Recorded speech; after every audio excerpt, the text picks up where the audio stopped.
Welcome back, everybody, to a fresh episode of Power Tips. This is our first episode where we are diving into the 2025 Release Wave 2, which just came out days ago. So we're going to start on the Dynamics 365 customer engagement or CRM side, and we're going to kick it off with sales.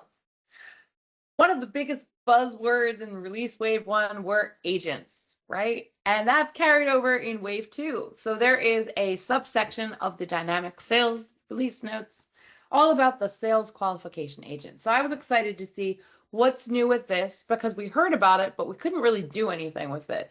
Public preview was listed, but I don't think anyone ever ended up getting their hands on it. Did they? Did you guys? I haven't tried it. Yeah, let's go with that. So we couldn't do anything. We just saw some screenshots in the release note. Well, not much has changed, friends. There are two different things included in the release notes here. Autonomously research leads. I mean, this was like verbatim what we saw in Release Wave 1. So I saw absolutely nothing new here. It talked again about the three agents, the research agent, prioritization agent, and outreach agent, which will work in tandem to then surface all that cool information. The screenshot is on the bottom. The only new thing is there's a disclaimer at the bottom of these release notes right underneath the screenshot saying, this feature is not currently available. We're aware of it and we'll let you know when it's back. So allegedly public preview now, but not now, but maybe soon. And GA is listed for October, which is interesting because we didn't have a GA date in Release Wave 1. The second piece to this is email validation. I also think we talked about this, but now there's a screenshot, which is here at the top. So it will check out the email on the lead, this only mentions on the lead, to see if it's valid, and then do its best to categorize it as work or personal. It gives you the ability to override what it thinks it is. This one is available in public preview now, GA of October. So color me underwhelmed with this release wave feature. What do you two think about seeing this and what's included here? I like the validation thing. That's handy. I mean, who loves sending an email and then getting the bounce back, right? So if we can preempt that somehow, I think that's nothing short of a good thing.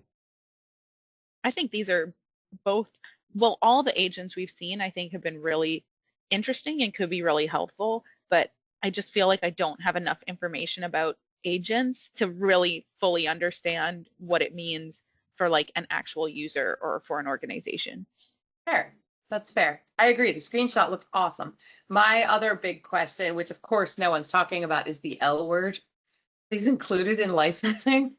Are we going to fall in love with these things in Dynamics and then get charged? I don't know. Yeah, because they're an AI feature, right? So they might be in premium, but not the other one. Or would they be, or now I'm getting sales and customer service confused too. Because I would say this would probably be included in your contact center licensing, but this is sales, not so. Right. And is it in or for? Right? Maybe they'll do a new preposition between. With. Between. All right. I added this feature, so accelerating data entry with the form fill. So you guys have seen this before. This is already a feature to say, like to paste data in, or just to, it like looks at your email and figure out what fields should go where. Now you can also do it with this assist toolbar to drop files in, or again, the smart paste, and you'll have the option to upload files from a variety of different file types, drag and drop, and you have the option to accept all the fill or to clear all of those, and you can also show and hide that bar as you like. I haven't used this feature too much. I've seen it in my environments, but I haven't really played with it. But it is in public preview now, and well, it doesn't have a check mark, but it says public preview in July of this year with general availability in October. I definitely have seen the smart paste feature and some of those similar features that have been live for a little while. Have you guys tried this out at all, or how do you feel about these form fill features? I have used the smart paste, and I think it's Yeah. very cool. This is such a better iteration than the one we saw last year, which was Yeah. irritating, where it was predicting what you should say. and I would just tell my clients to turn it off. This is actually helpful. I can take something in Outlook and copy and then just paste it here, and it does a pretty good job of standard. What I haven't tried is, will it work with like custom columns that I've created that are mission critical? If I create those, will they paste? I don't know, but I think That this is was a cool one. totally my question too, is custom, and does it work? Can you enable it on custom forms? Because I too have not played around a lot with this because it was so buggy and clunky, and so I was like, let's just wait for our next iteration. And so here we are. But I'd dig this. I'd love to play with it a little bit more.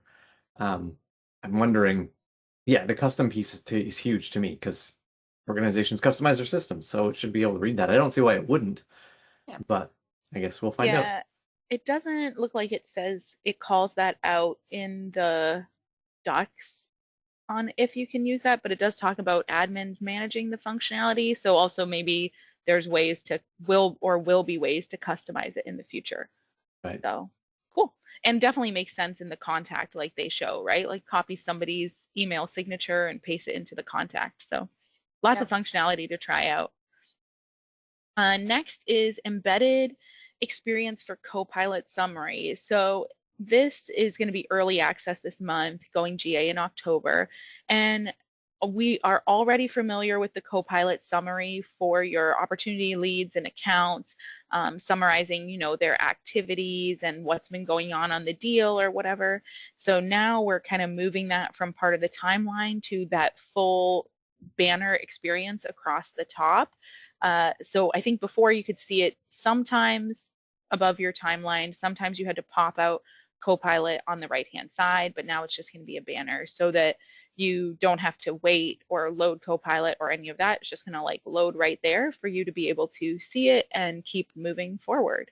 So, and that still is being generated at the time you open the form. So you do still have to wait a little bit, right, while that's generated, but it'll be right there in front of your face. What do you guys think about this? I like this. I like this. I first read it and I was like, oh, I don't know why this was the only one that was listed as new.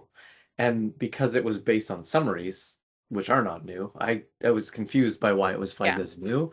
So, but as I dove into it, I get it. And I do like it. I like it as the bigger section. I like that it seems to be a little more comprehensive is the way it reads.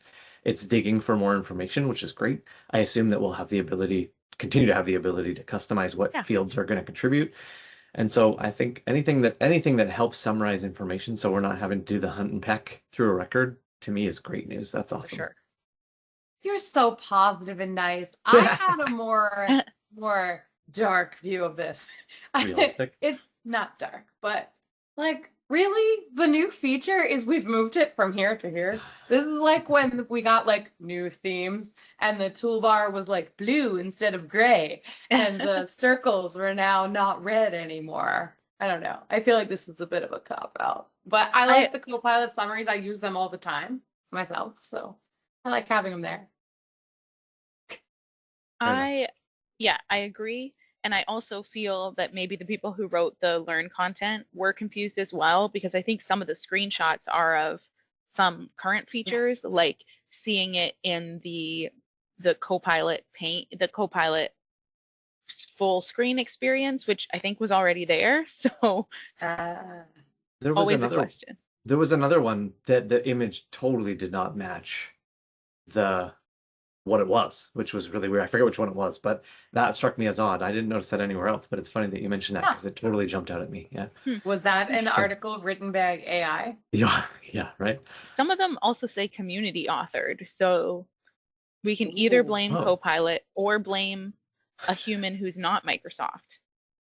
Random folks. Interesting. So speaking of the fact that that's the only one that's new, I didn't pick one because I think this is an important conversation. What does this say? The fact that there's so few new features planned, and this seems to be the case across the stack. If you've been looking through any of the release notes, there's some, I think the Power Platform one feels a little heavier than the Dynamics one, but the Dynamics one is pretty light.